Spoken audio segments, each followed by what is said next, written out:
I used to think silence was a blessing, but the silence that filled my apartment after the divorce was the kind that pressed against your chest and refused to let you breathe. It wasn't the kind of quiet that wrapped you like a blanket. It was the sound of absence, of shoes not tossed by the door, of arguments not half whispered in the hallway, of laughter that had taken its suitcases and slammed the door on the way out.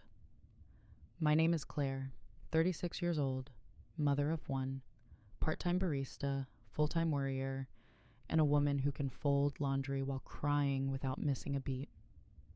I live in a small apartment 2 blocks from Nathan's school, and I keep the rent barely paid with shifts at the cafe downtown. I used to have a different life. I worked in marketing once, wore blazers, sat in meetings about brand strategy. Guy. That was before the layoffs, before the marriage began to fray, before the final slam of the door. People always ask what happened, as if divorce were an exotic illness they need the case study for. The truth is boring. My husband fell in love with someone else, a coworker, younger, with an endless wardrobe of dresses I could never afford. But if I'm honest, it wasn't just her. We'd been eroding for years. I wanted conversations at midnight. He wanted silence. I wanted us to fight for something. He wanted to drift. The affair was just the match that lit a fire already waiting. So here I am, alone but not really alone, because Nathan fills every space with his questions and his chaos. 6 years old, with a mop of brown hair and a brain wired to ask why 20 times an hour. He is my living alarm clock, my living hurricane, my living proof that life goes on, even when you want to collapse like an old chair. On that particular Tuesday, I was standing at the sink, staring at a chipped plate in my hand. It was the last survivor of the wedding china. Everything else had cracked, shattered, or disappeared in the divorce. The plate had a tiny blue flower painted in the corner, fragile and absurdly hopeful. A bit like me, I supposed. "Mom," Nathan called from the living room, "why don't we have cable anymore?"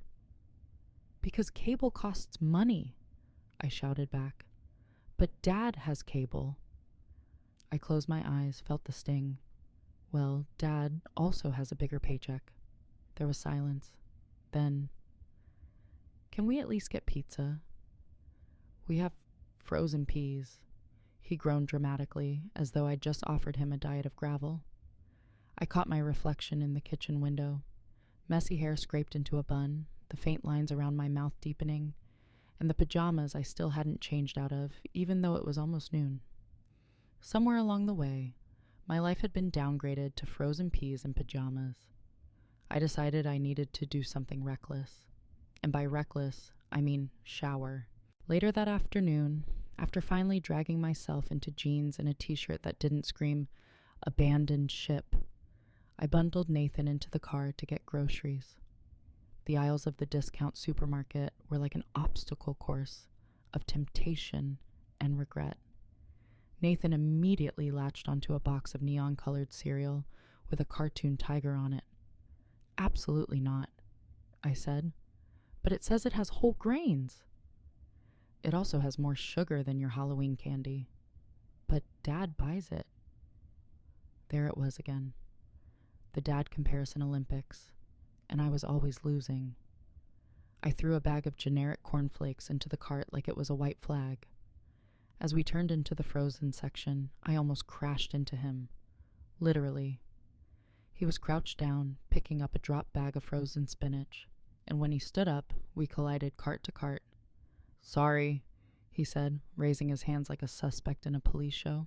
He had dark hair that curled just enough to suggest he never bothered with combs, and he wore an old leather jacket that had seen better decades. "No problem," I muttered, adjusting my grip on the cart handle. My heart, however, was pounding like it had just run a marathon without me.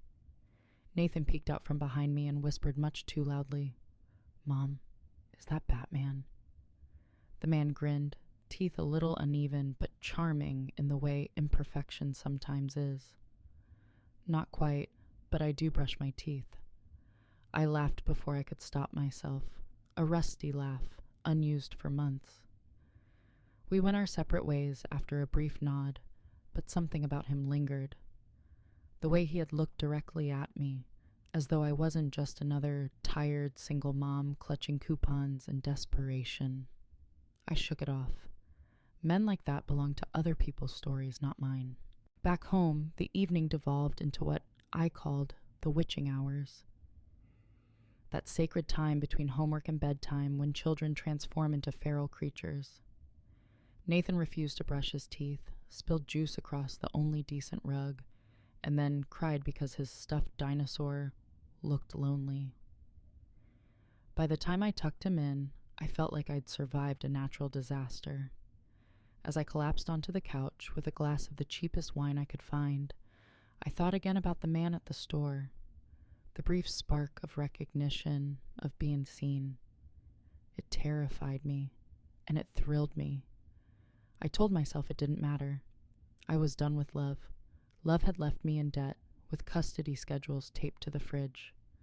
Love had become a word I spelled out in warnings. Don't fall in it, Nathan, not until you're old enough to know better. And yet, when I finally drifted off to sleep, I dreamed of a man with dark hair and a crooked grin handing me a bag of frozen spinach, like it was a bouquet of roses. The morning after my spinach dream, I woke to the sound of Nathan banging his plastic dinosaurs against each other like gladiators in a Roman arena. Mom, this one's the T-Rex, and this one's the Triceratops, and they're fighting over who gets to eat the Cheerios, he explained with all the gravitas of a sports commentator. Tell them to fight quietly, I groaned, dragging myself out of bed. Dinosaurs don't fight quietly, he said, matter of fact. Touché. I shuffled into the kitchen, hair sticking out in all directions, and flicked the coffee maker on. The machine sputtered like it was protesting the early hour, which technically wasn't that early. But when you're a single mom who closes the cafe at midnight and wakes up at dawn, time stops playing fair. I thought about the man again, the stranger with the crooked smile who made me laugh in the frozen food aisle. I tried to dismiss it as ridiculous. People don't fall in love over spinach. People fall in love at candlelit dinners or during slow dances, not in front of discount freezer doors that squeak like rodents. Still, there was something about the way he'd looked at me. Not pity, not appraisal, but recognition. Like he'd seen the mess and decided it was worth a second glance. I brushed it off, packed Nathan's lunch, and hustled him out the door. My car miraculously started this time, though the engine sounded like it might file a complaint. After dropping him at school, I headed to the cafe. The cafe wasn't glamorous. It was a hole in the wall squeezed between a laundromat and a pawn shop. The air smelled perpetually of coffee beans, burnt toast, and the faint whiff of desperation. I tied on my apron and dove into the morning rush, commuters barking orders into their phones, students typing furiously at laptops, retirees lingering too long over a single muffin. And then, because life has a twisted sense of humor, he walked in, the spinach guy. Leather jacket, messy hair, that grin. He stepped up to the counter like he'd been rehearsing. Black coffee, please, he said. My hand almost fumbled the cup. Coming right up. You're the spinach lady, he said, as if that were an official title. And you're the cart collision guy. He chuckled. Guess that makes us even. I wanted to ask his name, but the line behind him stretched toward the door. He took his coffee, smiled, and moved to a corner table. I told myself not to look at him. I failed spectacularly. When the rush thinned, he was still there, scribbling in a notebook. Curiosity gnawed at me. Was he a writer? A detective? A man making grocery lists in cursive? My imagination spun wildly, because I hadn't been this intrigued by anyone in years. Go talk to him, my coworker Maria whispered, elbowing me as she wiped the counter. I can't just... Sure you can. He's been looking at you. I wanted to deny it, but my stomach flipped like a gymnast every time his gaze brushed mine. When I finally gathered the courage to approach, he closed the notebook and stood. "Thanks for the coffee," he said, nodding politely, and walked out the door. Just like that. Gone. I cursed myself for hesitating, then spent the rest of my shift replaying the non-conversation like a bad movie. That night, Nathan crawled into bed beside me with his dinosaur clutched in one hand. "Do you miss Dad?" he asked out of nowhere. The question landed like a rock in my chest. "Sometimes," I admitted. "Do you?" He shrugged, eyes fixed on the ceiling. "He buys the good cereal." I laughed, though it stung. Children measure love in sugar grams and screen time. But underneath his flippancy, I could hear the small ache, the confusion of a boy caught between two worlds. I pulled him close. "We're okay. You and me, even without the cereal." He pressed his dinosaur into my cheek. "The T-Rex says you're the best." And that, apparently, was enough to stitch me back together for the night. The next day was one of those endless marathons. My boss yelled because I forgot to refill the napkin dispensers. Nathan's teacher emailed about his excessive dinosaur roaring in class.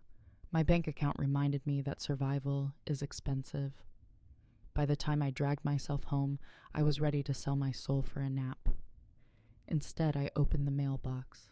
Among the bills and junk flyers, there was a postcard. A watercolor painting of the cafe, recognizable by its crooked sign. On the back, in neat handwriting, "Spinach Lady. Consider this a rain check. Coffee on me next time. Jack." Jack. He had a name, and apparently my name was Spinach Lady. I laughed so hard Nathan thought I'd finally lost it. "Mom, why are you smiling like that?" he asked, suspicious. "No reason," I said, tucking the card into the junk drawer as if it were contraband. But later, when Nathan was asleep, I pulled it out again, ran my fingers over the ink, felt something stir I thought was dead. Hope.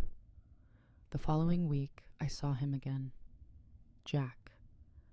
This time, not at the cafe, not in the grocery store, but at the school. He was standing outside the building, waiting. For a terrifying second, I thought maybe he was a kidnapper, until Nathan ran up and yelled, "That's the spinach guy!" Jack grinned. "Hey, Batman's sidekick." Nathan puffed his chest. "I'm not a sidekick." Jack knelt down to eye level. "You're right. You're probably the main hero." Nathan beamed, instantly smitten. "Kids are better judges of character than we are, I think." I crossed my arms. "So, what are you doing here?" "I live a few blocks away. My niece goes here," he said, pointing toward a little girl waving at him. "Don't worry. I'm not stalking your peas." His ease disarmed me. His presence felt less like an intrusion and more like an opening. "Coffee?" he asked. I hesitated. My brain screamed, "No." My heart whispered, "Maybe." "I have to pick up groceries," I said. "Perfect. I'm an expert at not crashing carts." And somehow, against every vow I'd made to never trust again, I said yes. If you had asked me a year ago what my idea of romance was, I'd have said candles, wine, maybe a dress that didn't come from the clearance rack. Now, romance looked like plastic shopping carts, spilled milk, and my son clinging to my leg while I tried to act like a normal adult in front of a man who somehow kept showing up in my orbit. Jack met me outside the grocery store on Friday. He leaned casually against the wall, hands shoved into his jacket pockets, as if this were the most natural thing in the world. "You ready?" he asked. "Ready for what?" I asked back, balancing Nathan's backpack on my shoulder. "For the Cart Olympics," Nathan giggled. "I'm good at racing carts." Jack winked. "Then you're on my team." And just like that, my so-called solo grocery trip had transformed into some kind of bizarre trio adventure. Inside, Nathan insisted on riding in the cart until his knees got jammed. Then he hopped out and dashed down the cereal aisle like a fugitive. Jack trotted after him, pretending to chase, while I stood there thinking, this is absurd, and also strangely wonderful. At one point, Nathan held up a jar of peanut butter bigger than his head. Can we get this? Only if you can carry it, I said. He tried, grunted dramatically, then staggered backward into Jack's arms. Jack caught him like it was rehearsed. Teamwork, Jack said, setting the jar back. Nathan laughed so hard he hiccuped. I should have been mortified, and I was, but watching the two of them together tugged at something in me I didn't want to name. By the time we reached the checkout, our cart was a chaotic mess. Apples rolling around, milk threatening to tip, Nathan clutching a box of cookies I swore I hadn't approved. Jack paid for half the load before I could stop him. You don't have to, I started. Considerate interest, he interrupted. Interest on what? On the coffee I still owe you. I rolled my eyes, but my cheeks betrayed me with heat. That night, after groceries were put away and Nathan was asleep, I sat at the kitchen table sipping tea. Jack had texted, a simple thanks for letting me tag along today. Had fun. I stared at the message for 5 whole minutes before replying. It was chaos, but good chaos. His response came quickly. Chaos is underrated. I laughed out loud, then clapped a hand over my mouth as though Nathan could hear through walls. I should have stopped there. I should have put the phone down, crawled into bed, and let things be. But I didn't. I typed. So what do you do when you're not rescuing spinach and chasing kids through aisles? Carpenter, he replied. Mostly furniture, tables, chairs, fixing things. What about you? Barista.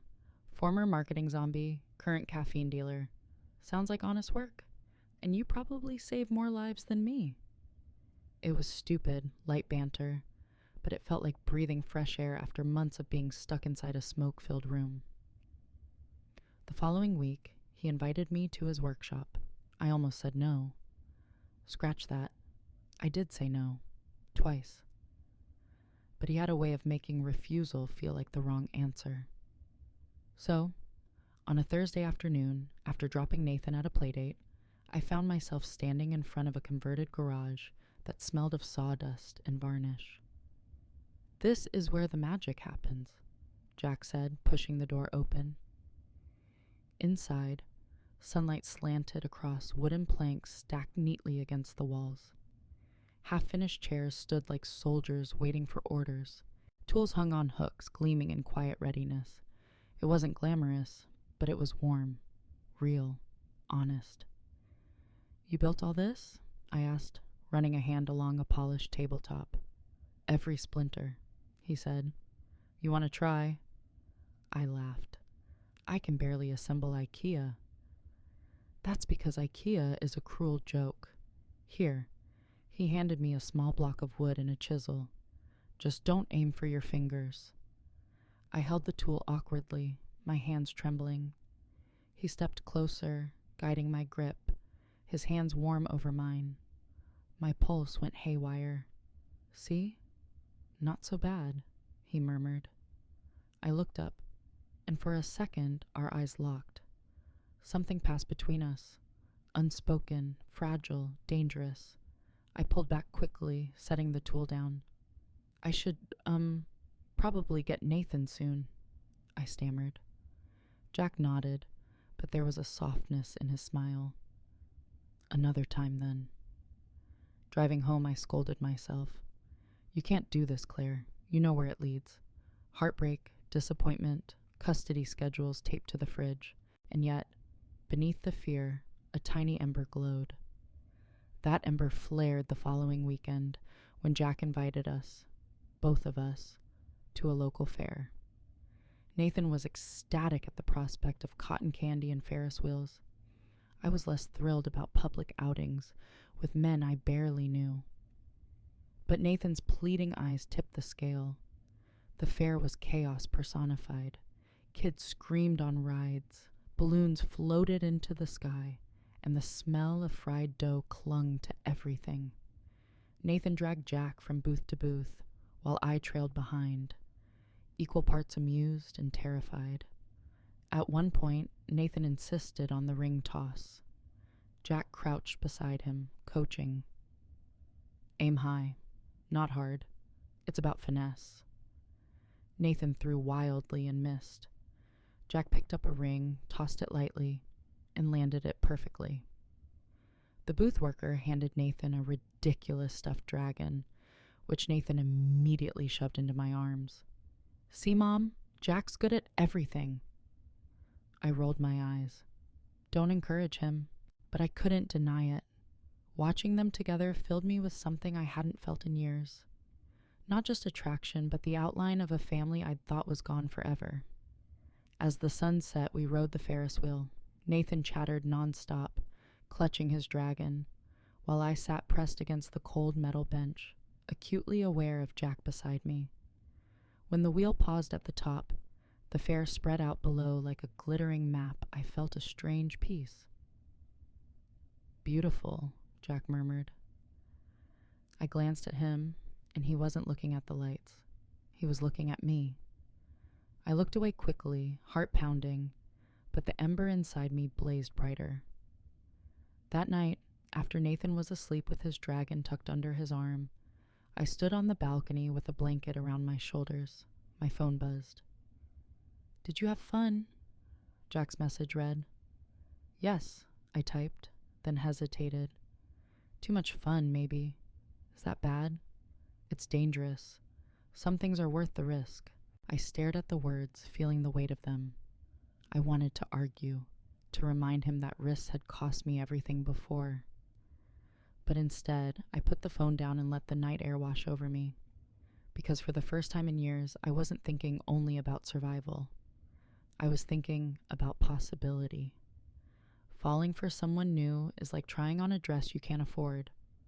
Thrilling in the mirror, terrifying at the checkout. Every time I let myself smile at Jack's texts or laugh at his jokes, I felt the pinch of reality tugging at my sleeve. The rent notice on the fridge, the overdue utility bill with final warning stamped in red. Nathan's field trip money I hadn't scraped together yet.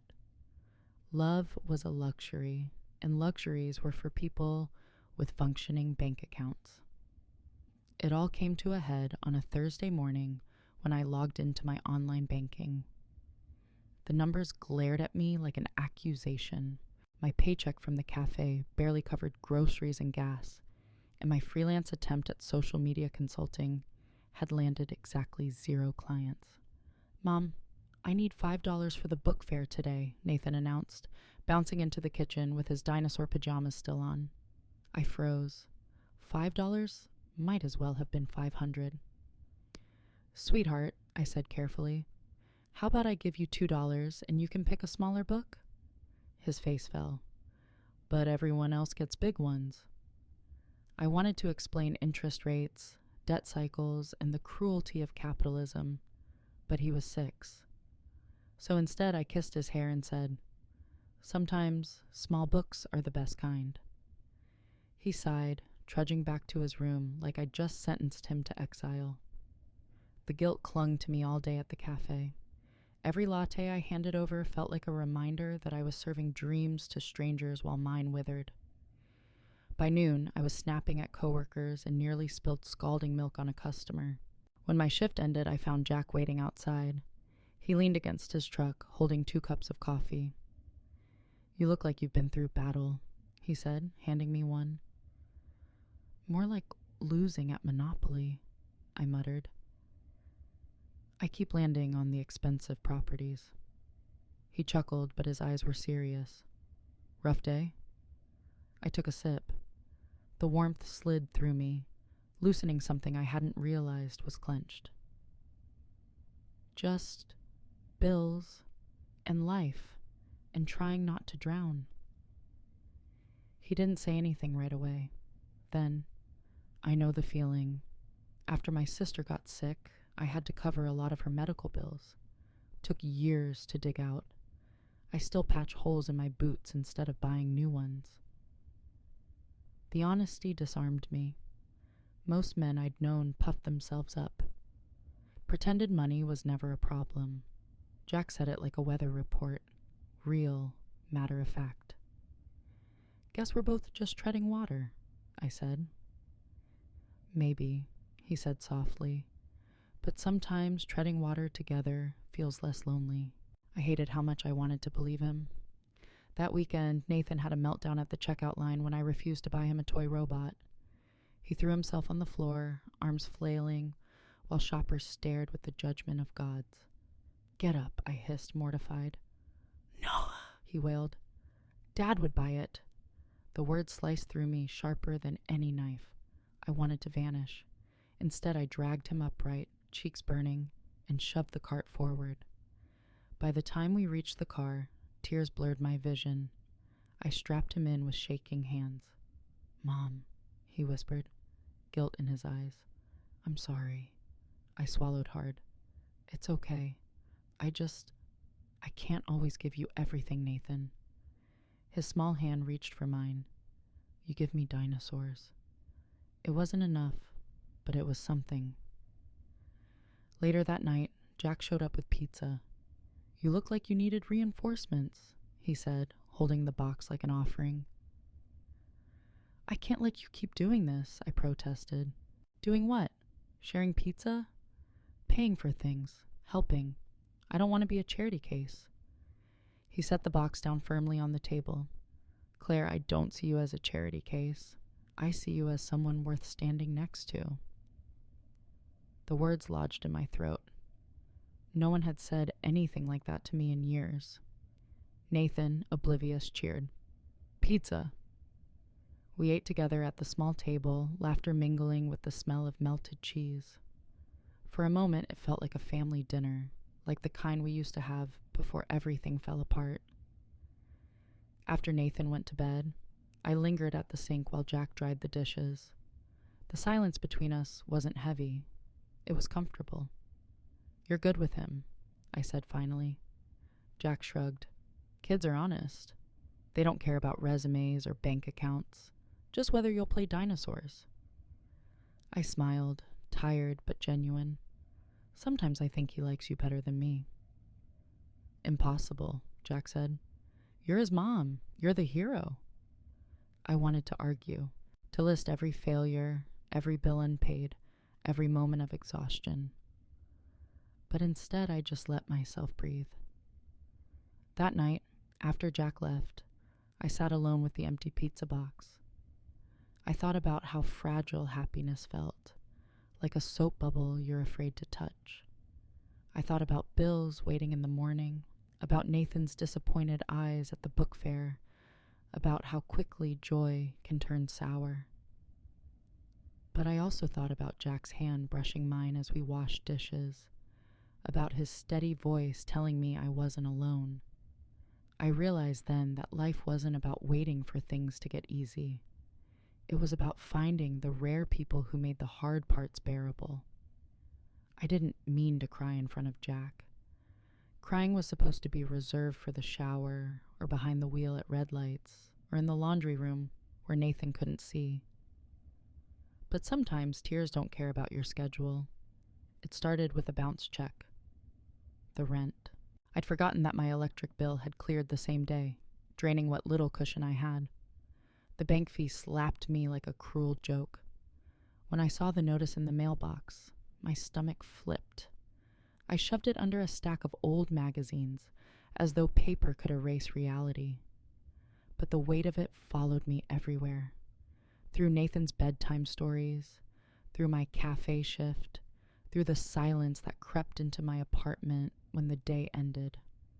Jack stopped by the next evening with a toolbox, saying my kitchen faucet sounded sick.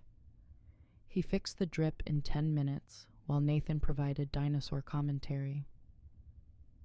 "Mom cries sometimes," Nathan blurted as Jack tightened the pipe. I froze, a sponge still in my hand. Jack glanced up, calm. "Everybody cries sometimes, bud." "Do you cry?" Nathan asked. Sure, usually when I hit my thumb with a hammer. Nathan laughed so hard he nearly toppled off the chair. The tension eased, but not for me. When Jack stood to wash his hands, I couldn't hold it back. The dam cracked. Tears slid down before I could stop them. "Claire," he said softly, drying his hands on a rag. "Talk to me." "It's nothing," I lied, swiping at my face. "Just tired." "Doesn't look like nothing." The kindness in his eyes undid me. Words spilled out about the rent, the bills, the fear of failing Nathan, about how love felt dangerous because I couldn't even manage survival. He listened without interruption, leaning against the counter like the weight of my words didn't scare him. When I finished, hiccuping with embarrassment, he spoke quietly. "You don't have to carry all of this alone." "Yes, I do," I snapped. Pride flared, sharper than I meant. "Because if I don't, who will? You think my ex is lining up to help? You think the world's going to swoop in with answers? No, it's me. Always me." The silence that followed was heavy. Jack didn't argue. He just nodded. "Okay, but let me at least stand next to you while you carry it." Something broke open in me then. Not the fragile soap bubble of joy, but the iron chain of loneliness. The next day, I tried to shake it off with humor. At the cafe, a customer complained that his latte art looked like a blob instead of a leaf. I deadpanned. "Congratulations, you just got abstract art. That'll cost extra." Maria nearly choked on laughter while the customer stormed out. Jack texted later, "Heard you made avant-garde coffee today." "It's called survival through sarcasm," I replied. "My favorite kind." I grinned at my phone, ignoring the stack of unpaid bills. For 5 seconds, joy felt louder than fear. That weekend, Jack invited Nathan and me to his workshop again. This time, he had something waiting. "I made you this," he said, unveiling a small wooden box. The lid had a carved flower. Simple, imperfect, beautiful. "For what?" I asked, running my fingers over the grooves. "For whatever you need. Bills, letters, secrets, a place to keep things safe." Tears pricked my eyes again. "Jack," Nathan piped up, "can I put dinosaurs in it?" Jack chuckled. "It's multi-purpose." The box wasn't just wood. It was care, shaped and polished. A reminder that even in the mess, someone saw me. But life has a way of yanking you back to reality. On Monday, I got a call from Nathan's school. "Miss Carter," the secretary said. "Nathan's been disruptive in class, roaring like a dinosaur during math lessons." I closed my eyes. "I'll talk to him." When I picked him up, Nathan sulked in the back seat. "You can't roar in class," I told him. "But I was being a T-Rex." "You're supposed to be a student, not a T-Rex." His lip trembled. "Dad says I'm funny." I gripped the steering wheel until my knuckles whitened. Always Dad. Always the easy one. The fun one. And me? The mean one. The one who says no. The one who can't afford robots or cable or book fare money. That night, after Nathan was in bed, I sat at the table with my head in my hands. Jack knocked on the door. I let him in because saying no felt impossible. He sat across from me, silent, waiting. "I'm failing," I whispered. "As a mom, as a person, everything." "You're not failing," he said firmly. "Then why does it feel like I'm always losing?" "Because you're fighting battles most people don't even see, and you're still standing." I wanted to believe him, but fear gnawed at me. Because what if he got tired of my battles? What if he walked away, like my ex did? "Don't make promises you can't keep," I said finally. Jack leaned forward. "I'm not promising forever. I'm promising right now. And right now, I'm not going anywhere." The words didn't erase the bills or fix Nathan's struggles. But for the first time in months, I let myself lean into the moment, into him. Later, When I finally fell asleep, I dreamed of a house not filled with silence, but with laughter. Not polished perfection, but messy, noisy, imperfect joy. And when I woke, the image lingered, like a glimpse of something I thought was gone forever. I hadn't been on a date in 3 years, unless you count sitting alone with a pint of ice cream and Netflix asking, "Are you still watching?" In that case, I was extremely experienced. Jack suggested it casually, like it wasn't the most terrifying sentence I'd heard in years. "Let me take you out," he said, leaning on the cafe counter after my shift. "Out where?" I asked, suspicious, wiping spilled foam. "Anywhere that doesn't smell like burnt espresso." I snorted. "That narrows it down to most of the world." He grinned. "Exactly." I wanted to say no. I wanted to remind him I had a son, a stack of bills, and zero budget for indulgence. But Maria swooped in before I could protest. "She deserves it," she said, swatting me with a rag. "Go. Wear something that isn't an apron." And somehow, against all my better judgment, I agreed. The night of the date, I stood in front of my closet like it was a firing squad. Everything was either stained, outdated, or screamed exhausted mom on a budget. I finally settled on a black dress I hadn't worn since before the divorce. It was simple, a little snug, but it made me feel like someone who used to exist. Nathan whistled when I walked into the living room. "Whoa, Mom, you look like a movie star." "Do movie stars still yell about brushing teeth?" I teased. He grinned. "Maybe." Then his face fell. "Who's gonna babysit me?" "Maria," I said. "You like her." "But I want you." His words pierced me. Guilt crawled up my throat. "It's just for a few hours, sweetheart. I'll be back before you even miss me." He frowned, but nodded, clutching his stuffed dinosaur like a shield. Jack arrived right on time, clean-shaven, wearing a shirt that actually had buttons. He looked good. Too good. I almost retreated back into the apartment. "You look amazing," he said, voice soft. I laughed nervously. "This old thing? It's practically vintage." "Vintage suits you." I rolled my eyes, but the warmth in my chest betrayed me.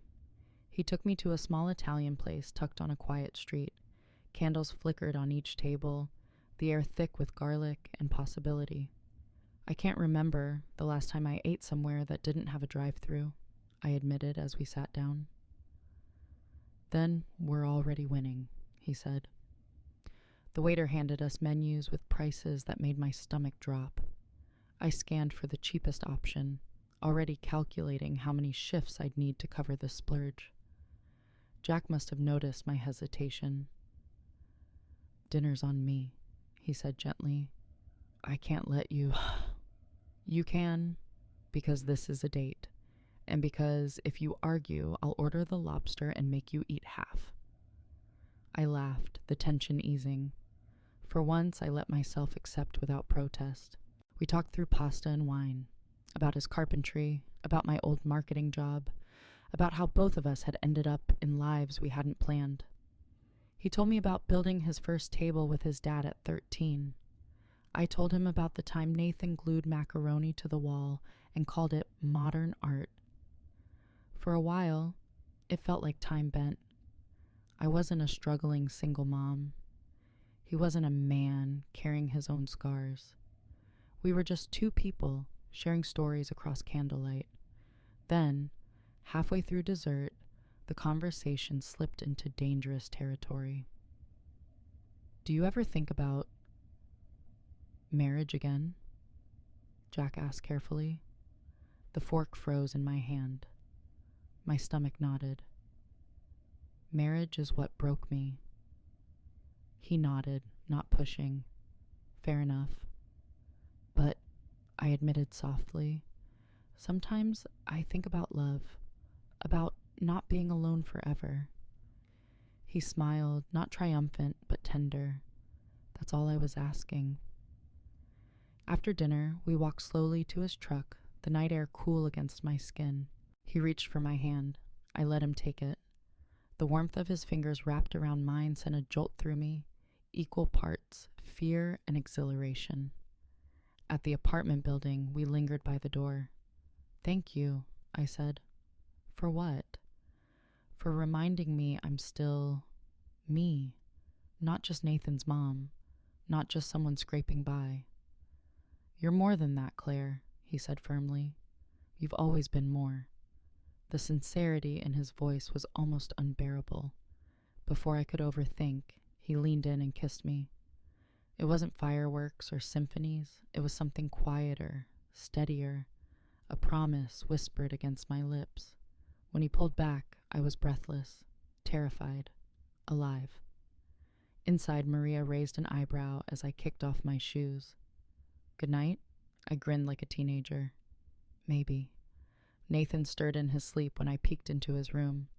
His dinosaur was tucked under his arm, his mouth open in a soft snore. I brushed a kiss on his forehead, my chest aching with love and guilt tangled together. Because for the first time in years, I'd taken a piece of the night just for myself. And I wasn't sure if that made me selfish or human.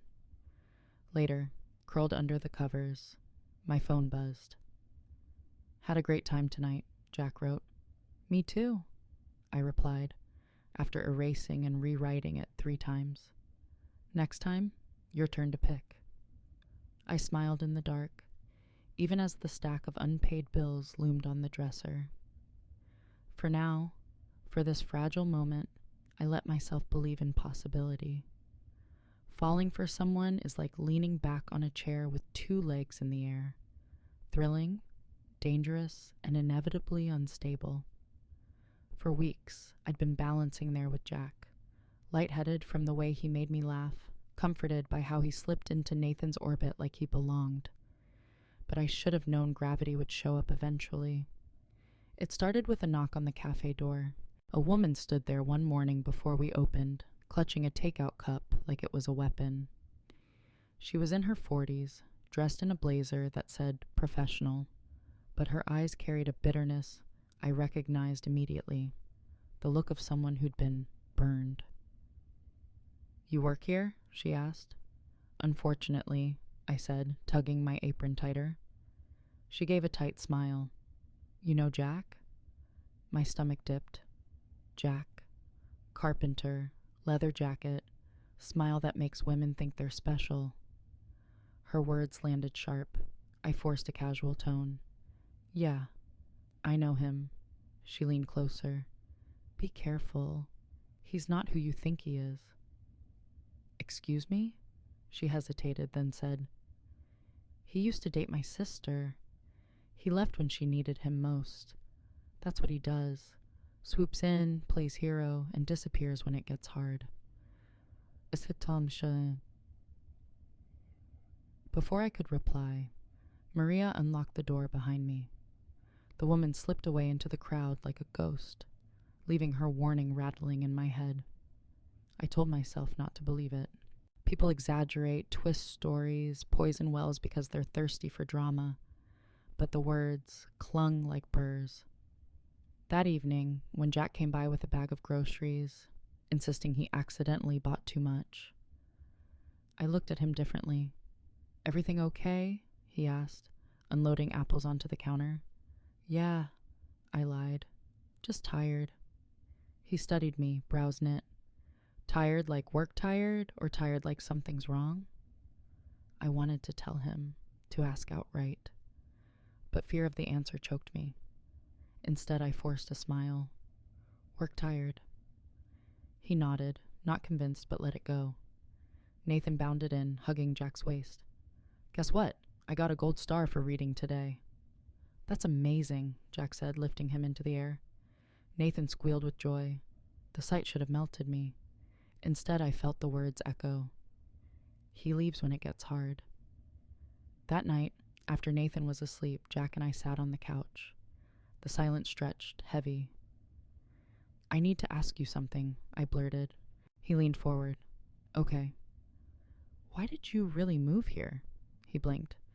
"Because my sister needed help with her kid. And because I wanted a fresh start." "A fresh start from what?" His jaw tightened. From mistakes. From people I couldn't fix. The honesty in his tone was disarming, but it wasn't enough. Did you ever walk away from someone who needed you? I asked carefully. His eyes flickered. He looked away. Yes. The word was quiet, but it slammed into me. Why? Because I was drowning, and sometimes when you're drowning, you don't save anyone else.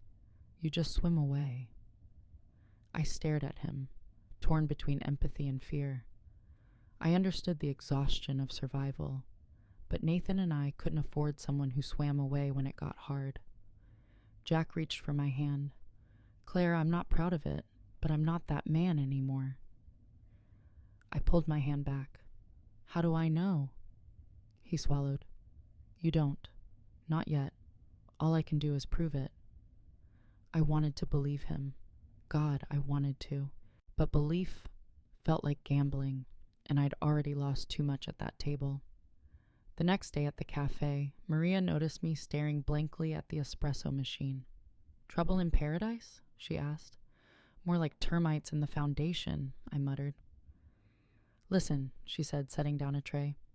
Everyone's got ghosts. The question is, are you strong enough to live with his? I don't know if I'm strong enough to live with mine, I admitted. She gave me a look both pitying and fierce. Then, stop pretending you have to do it alone.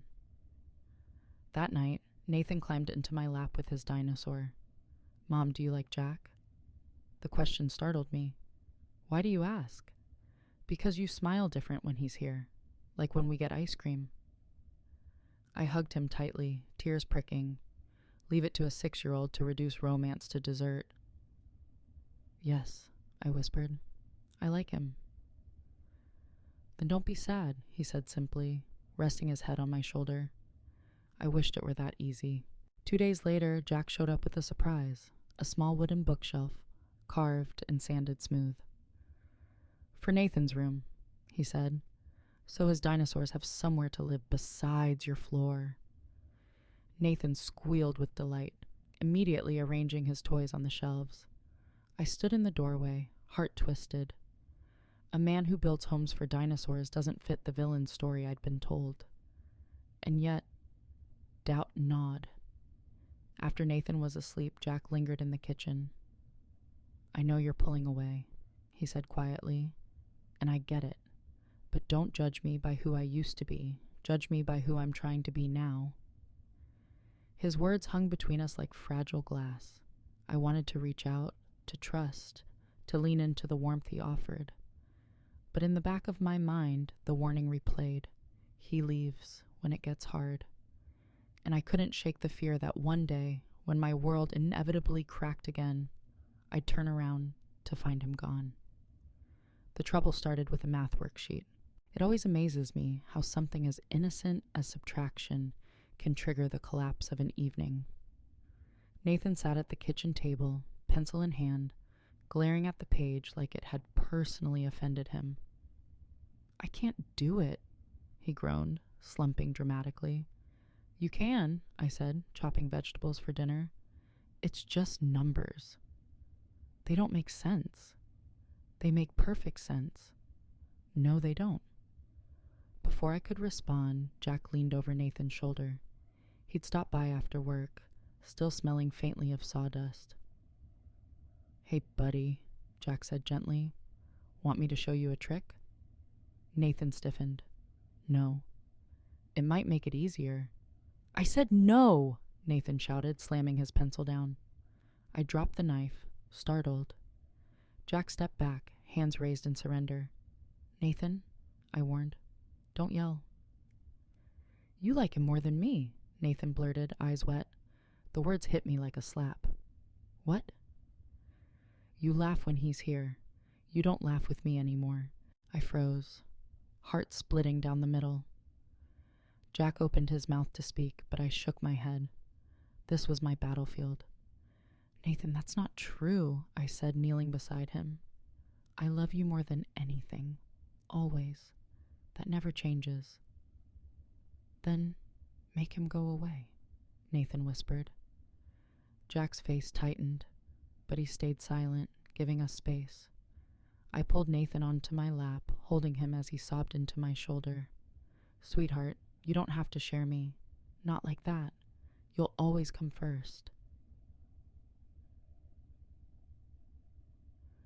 But as I whispered the words, a cold dread crept in, because maybe that's what he feared most, that my heart wasn't big enough for both. Later, after Nathan finally cried himself to sleep, I found Jack standing in the kitchen, staring at the half-chopped vegetables. "I should go," he said quietly. "Jack, he's not wrong to feel what he feels. He's a kid. He doesn't want to share his mom. I get it." "You didn't do anything wrong," I insisted. "Maybe not, but I don't want to be the reason he hurts." His words twisted in my chest. "And what about me? Do I get a say?" He looked at me then, eyes weary. "Do you?" Silence stretched. Finally, he kissed my forehead and left. I stood in the doorway, long after his truck disappeared, the night pressing heavy around me. The days that followed were tense. Nathan grew clingier, shadowing me around the apartment, demanding constant attention. At first, I thought it was a phase. But when Jack texted, Nathan snatched the phone from my hand and hid it under the couch cushions. "Hey," I protested, reaching for it. "No more Jack," he shouted. My patience cracked. "Nathan, that's not your decision." He glared at me, eyes blazing. "If you love me, you'll make him go away." The ultimatum sliced deep. He was 6, but the weight of his words was crushing. That night, after he finally fell asleep, I sat on the balcony with my head in my hands. Parenting was supposed to come with manuals, wasn't it? But mine had been misplaced at the hospital. When Jack called, I didn't answer, because I didn't know what to say. Maria cornered me at work 2 days later. "You look like you've swallowed a lemon," she said, plopping down at my table during her break. "My son hates the man I'm falling for," I confessed. "Of course he does. He's 6. If you brought home Santa Claus, he'd probably complain Santa got more cookies." I laughed, despite myself. "This feels bigger." "It is, but kids adjust. If Jack's worth it, Nathan will learn. Slowly, with bumps. And if he doesn't?" Maria shrugged. "Then you decide if love is worth the fight, but don't let a 6-year-old dictate your happiness forever. That's not his job." Her words echoed long after she left. That weekend, Jack surprised us with an invitation, a picnic at the park. Nathan resisted at first, crossing his arms and pouting, but the lure of Frisbee finally cracked him. We spread a blanket under a tree, sandwiches and juice boxes laid out. Jack tossed the Frisbee with Nathan, who pretended not to enjoy it but laughed when he missed and landed in the grass. For a moment, it felt normal, almost easy, until Nathan tripped, skinning his knee. Before I could move, Jack scooped him up, carrying him back to the blanket. "You're okay, buddy. Just a scrape." "Put me down," Nathan screamed, thrashing. "You're not my dad." The words rang out across the park, sharp and final. Jack froze, then gently set him down. I cleaned the scrape with trembling hands, blinking back tears. Jack sat in silence, staring at the ground. The drive home was quiet, Nathan sulking in the back seat, Jack staring out the window. When we pulled up to the apartment, Jack turned to me. "Maybe he's right," he said softly. "Don't say that," I begged. "He deserves all of you, and I don't want to be the wedge between you." "Jack," but he shook his head. "Think about what's best for him, and if that's not me, then don't force it." He kissed my cheek, then walked away before I could stop him. That night, I lay awake. Nathan curled beside me with his dinosaur clutch tight. I stared at the ceiling, Jack's words replaying. "If that's not me, then don't force it." My heart felt split between two worlds, the child who was my entire life, and the man who made me believe in possibility again. And I didn't know how to hold both without losing one. When you're a single mom, nights are never really quiet. Even when your child sleeps, the silence is crowded, bills whispering from the counter, memories lurking in the corners, worries pacing the hall like restless ghosts. After Jack walked away from the park, I carried that silence like a stone in my chest. Nathan slept soundly, his scraped knee forgotten, dinosaur tucked under his chin. But I lay awake, staring at the ceiling, haunted by the echo of his words. "You're not my dad." The thing is, he was right, and maybe that was the cruelest truth of all. I thought back to my marriage, the way it had unraveled, not in one dramatic collapse, but in a slow, steady erosion. We'd loved each other once, or at least, we'd believed we did. But between work, bills, exhaustion, and the grind of survival, love had been chipped away piece by piece until one day it wasn't there anymore. People always ask, "Why did you stay so long if you were unhappy?" But the truth is, you don't notice the water rising when you're standing in it every day. You don't realize you're drowning until your lungs are already burning. When he left for someone else, it hurt, of course. But what hurt worse was realizing how much of myself I'd lost along the way. The girl who once dreamed of traveling, of painting, of late-night conversations that stretched until dawn. She'd been buried under laundry piles and grocery lists. Now, years later, I was terrified of burying myself again, terrified of giving someone the power to walk away, terrified of Nathan looking at me one day and saying, "You chose him over me." I sat on the balcony, wrapped in a blanket, the city humming faintly below. My tea had gone cold, but I held it anyway, as if warmth could be willed back into it. What did I want? Really want? I wanted stability for Nathan, a life where book fairs didn't feel like luxury, a childhood not overshadowed by my exhaustion. But I also wanted laughter that wasn't forced, a hand to hold at the end of the day, a reminder that I was still a woman, not just a mother clawing her way through survival. Could both exist? Or was love always a trade? One joy bought at the price of another. The next morning, Nathan padded into the kitchen, hair sticking up in chaotic tufts. "Mom," he mumbled, rubbing his eyes, "do you hate Jack now?" The question startled me. "No, sweetheart, I don't hate him. You're sad." "I'm confused," I admitted, crouching down to meet his eyes. "Sometimes adults don't have all the answers." He frowned, clearly disappointed. "Dad always has answers." I bit back a bitter laugh. His father always had answers because he'd walked away from the questions. "I'll figure it out," I promised, kissing his forehead.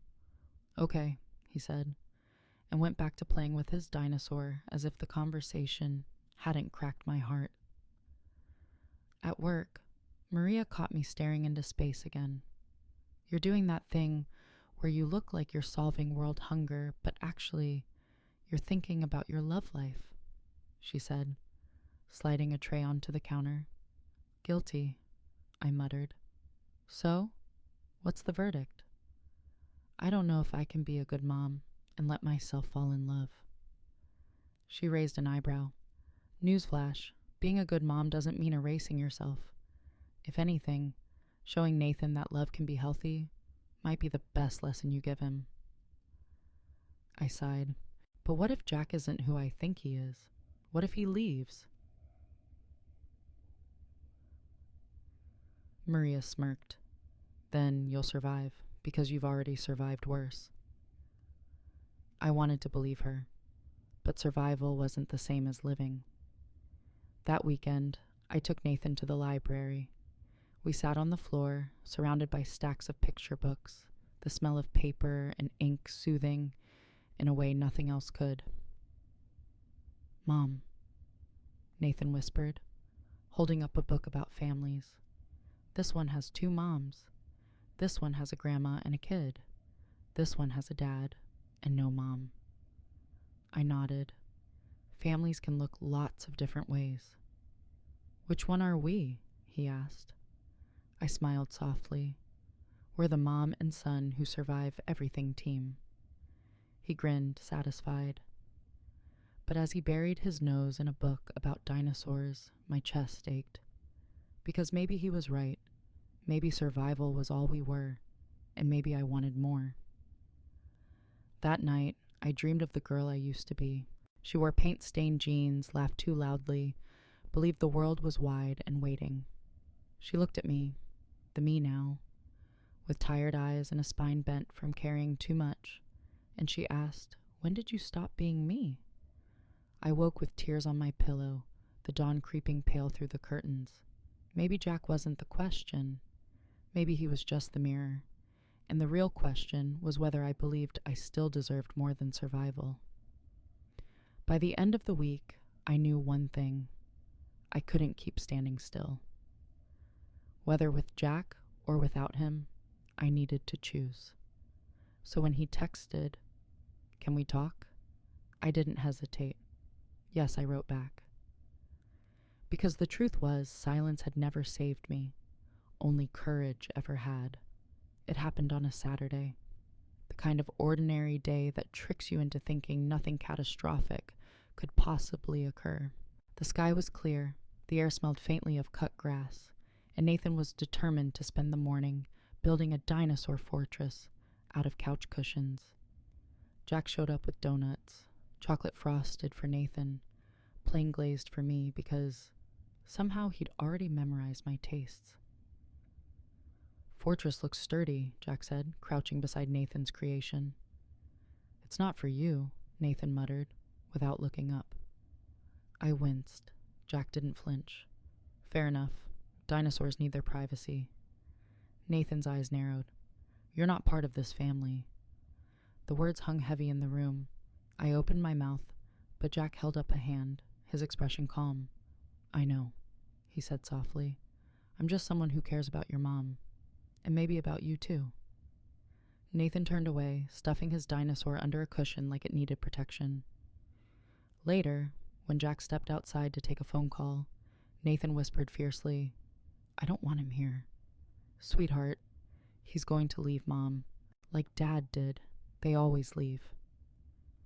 The certainty in his voice made my stomach twist. Before I could answer, Jack returned, but his face was pale, his jaw tight. He avoided my eyes, muttered something about needing to go, and left so quickly it felt like the air rushed out with him. I stood frozen in the doorway, dread prickling. That night, Maria called. "You need to hear this," she said, voice unusually serious. "What?" "My cousin works at the hardware store. She saw Jack today. He was arguing with some guy, loud enough that the whole store heard. Something about money he owed." My chest tightened. "Owed?" She said the guy called him unreliable, said he ran out on people before. The words echoed the stranger's warning at the cafe. My head spun. When Jack showed up the next day, I was ready. Or I thought I was. "Claire," he started, but I cut him off. "Is it true? Do you owe money? Did you walk out on people who counted on you?" He flinched. Yes, the honesty was brutal. No excuses, no deflections, just the truth laid bare. "I was young," he said quietly.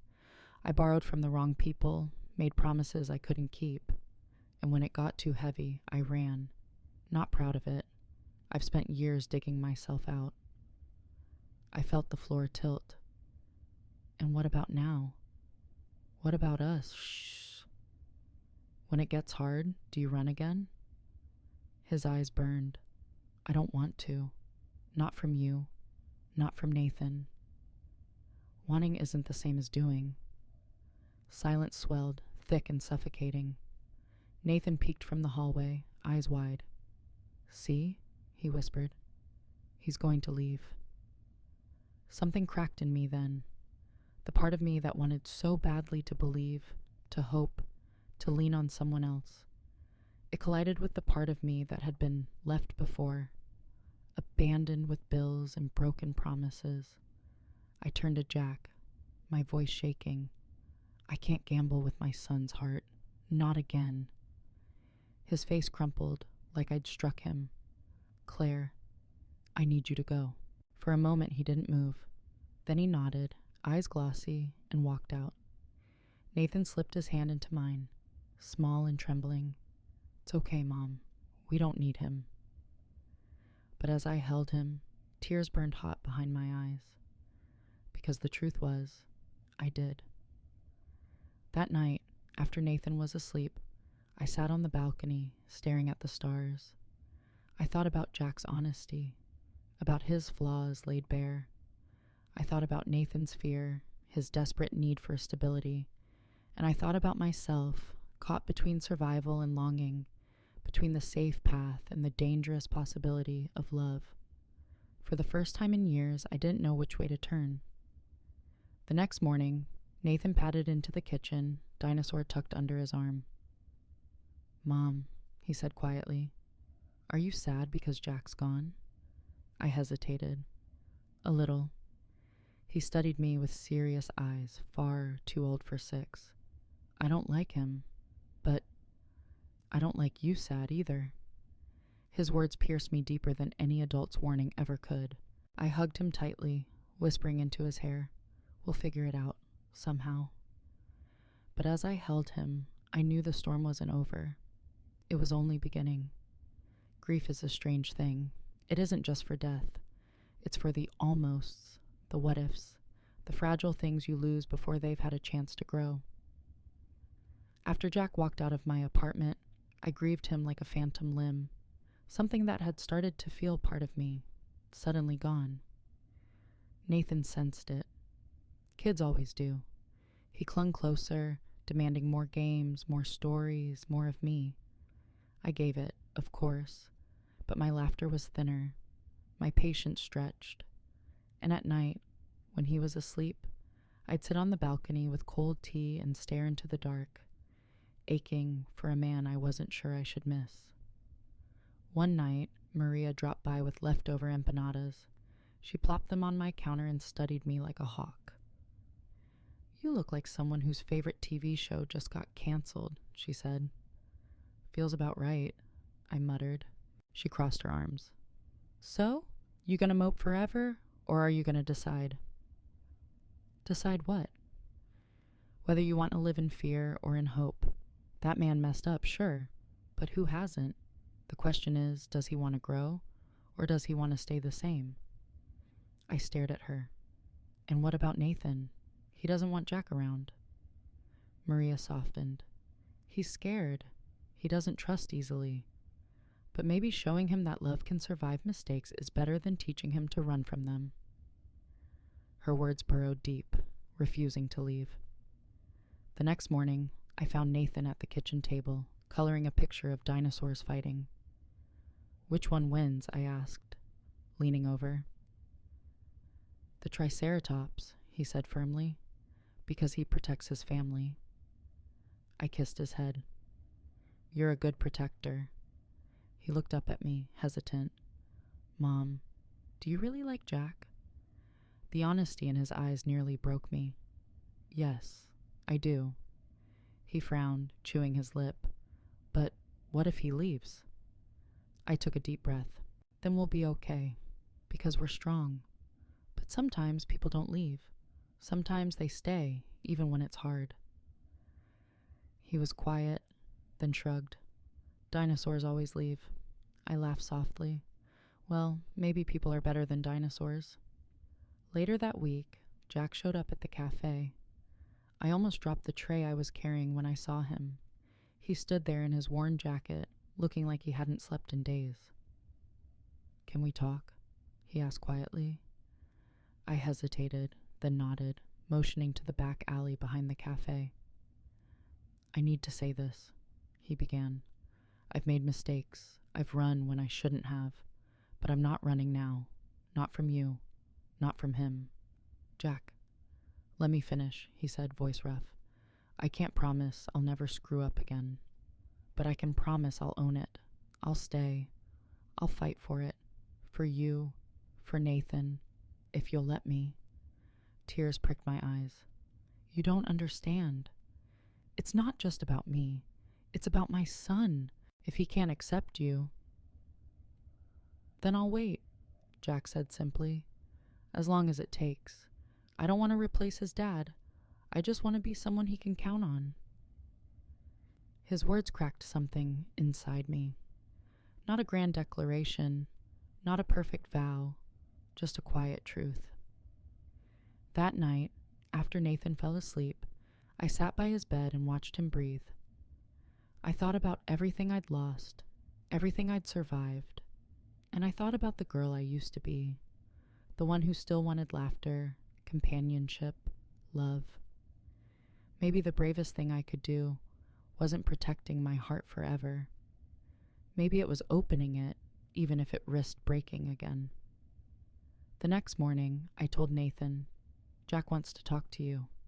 He scowled. I don't want to.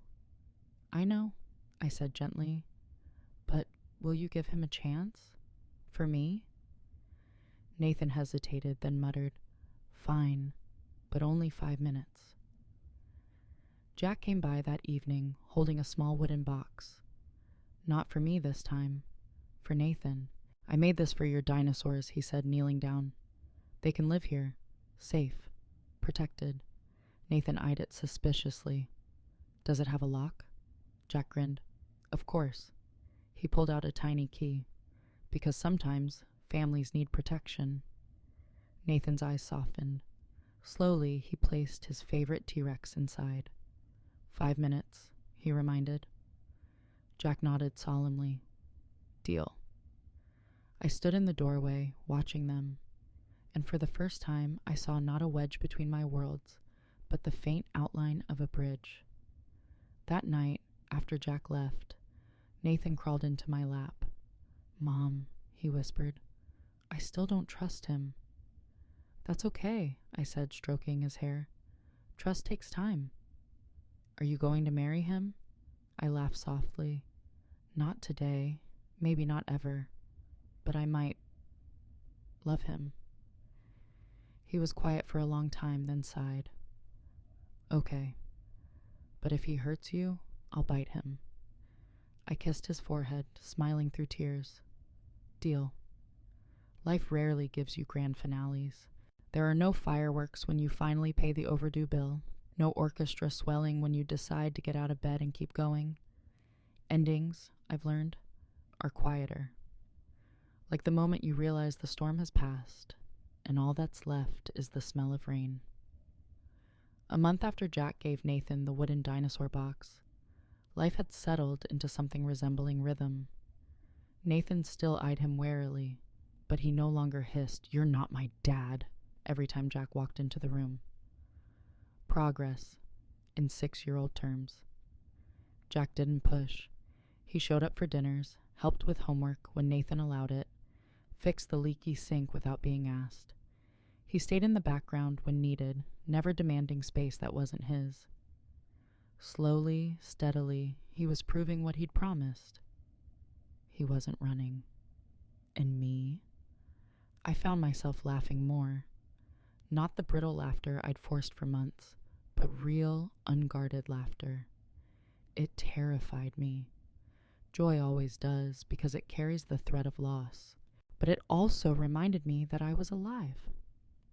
One evening, after Nathan had gone to bed, Jack and I sat on the balcony, sipping tea under the dim glow of the city lights. I keep waiting for the other shoe to drop, I admitted. Jack smiled wryly. What if this time there's no shoe? Just us, messy, imperfect, trying. I studied him. His face wasn't perfect, lines etched by regret, eyes shadowed by past mistakes. But maybe that was what made him real. I'd had enough of perfect. Perfect never stayed. Do you ever wonder, I asked softly, if survival is all there is? He shook his head. Survival is the floor. Love is the roof. Without it, you're just standing in the rain." The words landed deep. For so long, I'd convinced myself that surviving for Nathan was enough. But maybe surviving wasn't living, and maybe I wanted more. For him, for me. The real turning point came a week later at Nathan's school play.